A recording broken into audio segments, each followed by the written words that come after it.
I mean, one of the biggest advancements when it comes to tree stand safety in all of this is Lifelines. And so it's a line that's in the tree when it's there, right? You just get there in the morning, afternoon, you clip in, you climb up and down, and this slides up and down on this rope, and it's a Prusik knot on there. Well, as soon as I put tension on it, it stops me from falling. So it slides when there's no tension on this knot, and it slides up and down on there. But the minute I fall, it's going to stop me from going down to the ground. So most accidents that happen with tree stands is not when they're sitting in the stand, it's when they're climbing up, and especially when they're stepping into the stand. Right. And so when you're setting a stand up, you want to make sure your sticks that you're using or ladder, whatever it is always above your tree stand. The way tree stands are designed is all the weight goes down on the front, and it pushes against here, and all of your weight is on the strap here and down there, and it kind of pivots that. And so if you kick this or you're coming up into that versus down onto it, the tree stand's not really working properly. So they all come with a strap to put on the bottom. You never want to tighten this way down. You just want that snug on there, and it's just kind of holding it lightly against the tree, because really all of your weight of this stand is on this top strap. So Lifeline, obviously a major key component to this. Your strap, before you ever step into the stand, you should look at the strap to make sure it's in good working condition, right? That your sticks aren't on it, a rodent hasn't eaten away at it, it's not sat out and it's all weathered and cracked and things like that, because this is 95% of the weight of this tree stand when you step on it is on this strap.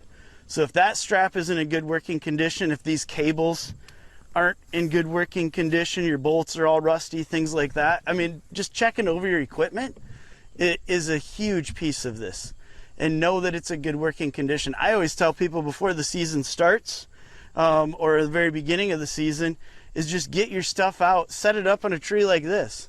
Make sure that everything is good, especially if you're new to this, set it up a few times. It's much easier to do standing here on the ground than it is when you're 20 feet in the air and trying to figure it out there. And so creating a system that works is the biggest thing. My safety harness, right? It's a system that I have. I slide it over my head, put the leg straps on, tighten my waist up. It's really easy. If I don't have a system, I'm fumbling through this thing and trying to figure it out. It's the same with setting stands, with climbing them on a rope, on a lifeline. Any of that is having a system that works where you're doing it safely, and then you're just checking your equipment to make sure it's all in good working condition before you hop into the stand.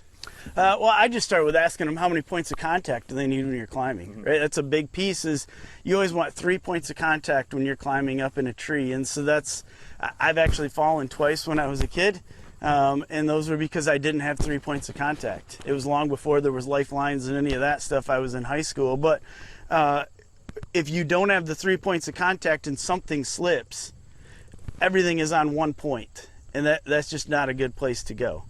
And so having the 3 points of contact, and then just understanding these Lifelines are awesome, but they don't come in trees. Trees aren't growing these. You have to put it in the very first time. So when you go to set a stand the very first time, that's by far the most dangerous time. And how to do 3 points of contact there, it's putting a lineman's belt on that actually goes around the tree, and then it allows me to give my belt here and my 2 feet on here are my 3 points of contact.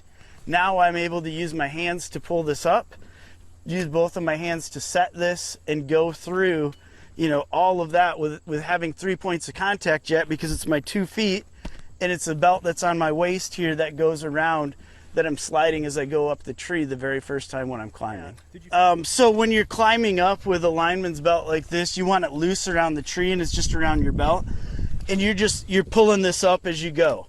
And so it's loose around the tree, and you just kind of swing it up like this as you're going up in.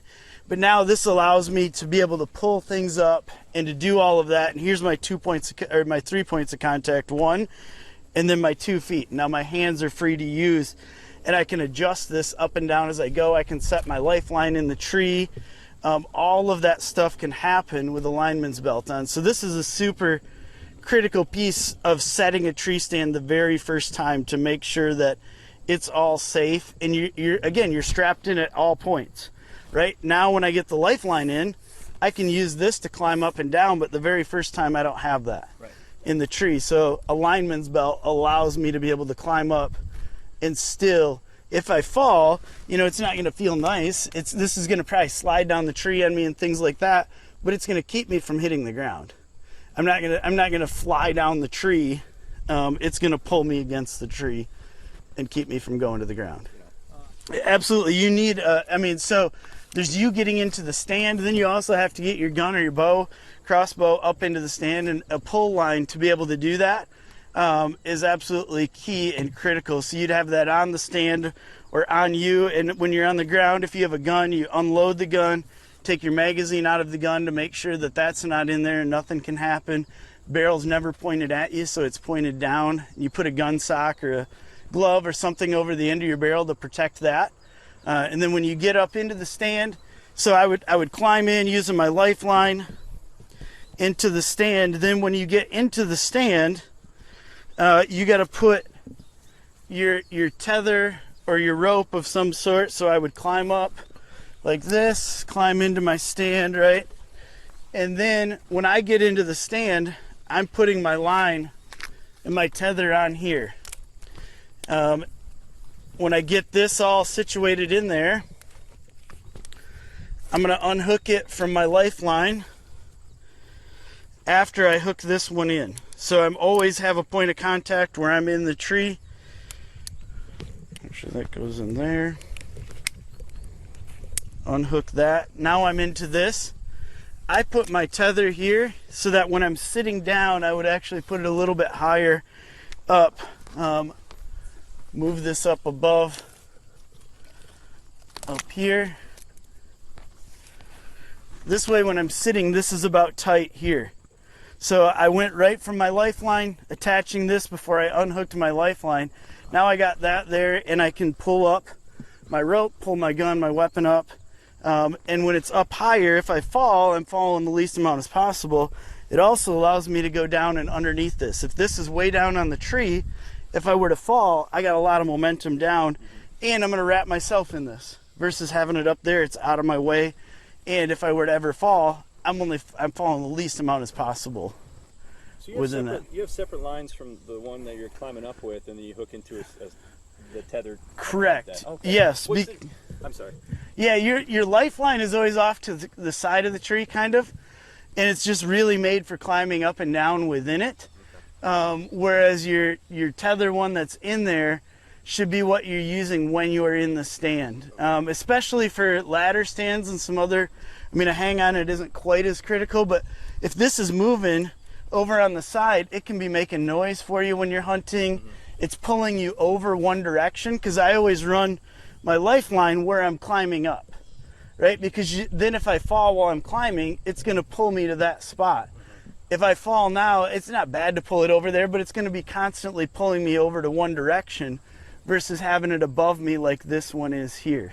But most of your accidents are actually happening when you're when you're climbing, or when you're going from your climbing to your stand and then back down again. Okay. Very few falls actually happen when you're in the stand. By far your most dangerous time is when you're climbing. Now, you should always be in, right? When you're climbing and when you're in the stand, but the most critical time is when you're climbing and getting into the stand. You always want to be in a harness or attached to the tree at that point, because that's your greatest time to fall.